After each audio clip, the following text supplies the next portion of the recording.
As we commemorate Women's Day, there are a lot of things that young women and women in particular go through.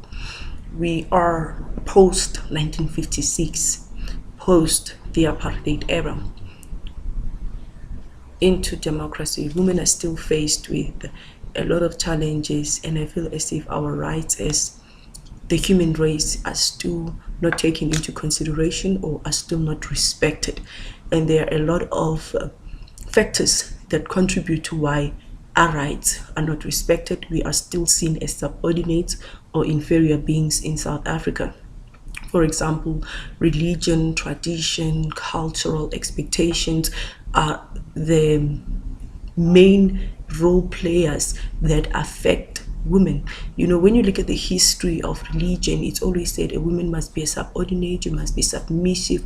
We have the roles that are addressed or assigned for women specifically in the, whether it's religion, Islam, African cultures. We have those roles, and to me those roles in a way still degrade us in all levels of humanity.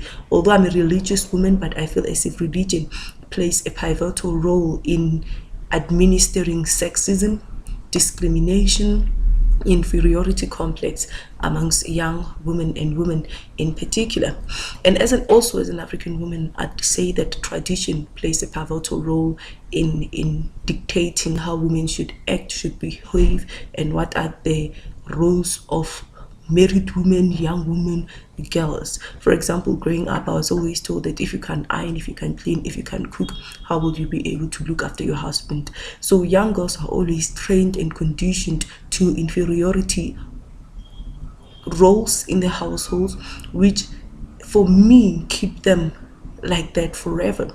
Because when you become a wife, there is a saying in Setswana that says "Baholaela," and you must listen to your in-laws. You don't ask your husband where they come from at night. Mosadi o tshwara thipa ka bogale. So those are the types of, you know, from the language used to oppress women, or the roles used to oppress women. So in modern South Africa now, I feel as if the constitution, the legislation and policies must be made apparent, visible, to protecting young women in particular. I mean, with the issue of Manana, the High Minister, the Deputy Minister of Higher Education, what he has done to the poor girl at a nightclub, to issues Tsabo Karabu Mokoena, to issues of human trafficking that recently happened to Princess Dlamini. It clearly depicts that we still have a long way in modern South Africa for the recognition of our civil rights, the recognition of equality.